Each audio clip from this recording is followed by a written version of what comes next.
आरोप है कि वन्यजीव विभाग उन्हें अपनी ज़मीन पर कोई काम नहीं करने दे रहा है, जबकि उनके पास ज़मीन के मालिकाना हक के दस्तावेज हैं। उनका कहना है कि वो अपनी ज़मीन को खेती के लायक बना रहे हैं, तो वन्यजीव विभाग का वेटलैंड डिवीज़न उनके लिए रुकावट पैदा कर रहा है। उनका कहना है कि वो ज़मीन को डिमार्क करें ताकि किसान अपनी ज़मीन का इंतज़ाम देख सकें। उन्होंने कहा कि वो कई बार प्रशासन के पास जा चुके हैं, हालांकि प्रशासन ने भी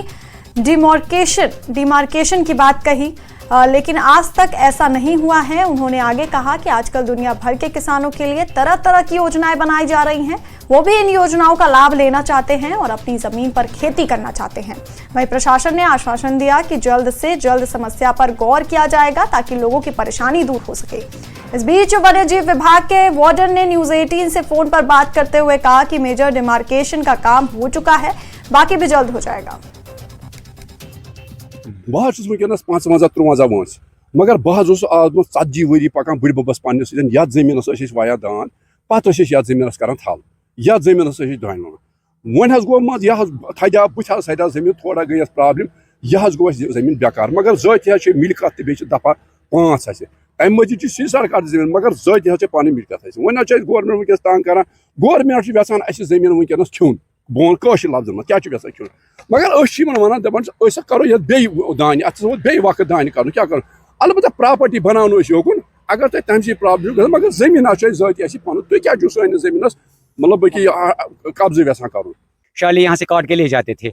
बाद में जब मिलिटेंसी हुई, हालात खराब हुए, यहाँ नीचे हमारी वहाँ रामबाग से आती है फ्लड चैनल, वो इन्होंने इस होकरसर में डाल दी, ऐसे ही खुली छोड़ दी। नीचे जो वहाँ से सील्ड आता था, जो भी गंदगी आती थी वो नीचे होकरसर में जमा हो रही थी, वहाँ से ज़मीन अपग्रेड हुआ और हमारी ये ज़मीन है ये डाउन हो गई, पानी वहाँ से यहाँ आ गया, हमारी ज़मीन नीचे हो गई। और इसमें देखिए आप, ये खुद भी आप देख रहे हैं, इसमें घास पैदा हो गया, हम पैदावार के काबिल नहीं रहा। हम बार बार गवर्नमेंट के पास गए, ये देखिए मेरे पास फाइल भी है, ये आप देख सकते हैं। हम गवर्नमेंट इसमें ड्यूकॉम को भी हमने फाइल भेजी है, हमने डीसी बडगाम को भी भेजी है, हमने गवर्नर साहब के यहाँ भी हमने कई बार अर्जियाँ लगाई थी, जो पिछली हुकूमतें थी उनके पास भी अर्जियाँ लगाई थी, लेकिन कोई गौर नहीं हुआ। आखिर हम यही चाहते हैं, हम वाइल्ड लाइफ वाले आते हैं कि वो हमें यहाँ कुछ काम करने नहीं देते हैं, वो बोलते हैं कि आप इसमें शाली करो, हमारा कोई एतराज़ नहीं है। लेकिन जब हम उनको बता रहे हैं कि देखिए आप ज़मीन की पोजीशन इस वक्त देखिए, ये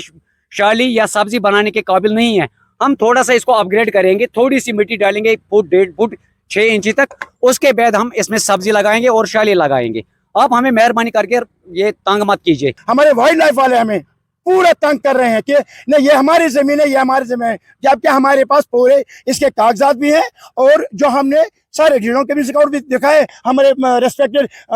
डीसी साहब को भी दिखाए और इवन हम चीफ सेक्रेटरी के पास भी गए और वहां से हमने जब उनको अपने कागज दिखाए तो उन्होंने डायरेक्शन दिया कि अपने वाइल्ड लाइफ वालों को कि जरा आप भी अपने कागजात लाइए, आपका कितना एरिया है उधर। लेकिन हम आपको ये बावर कराना चाहते हैं आपके चैनल के माध्यम से, और जो हमारा जो वेटलैंड है ये हमारा स्टार्ट होता है वहां से जहाँ पे उमराबाद है,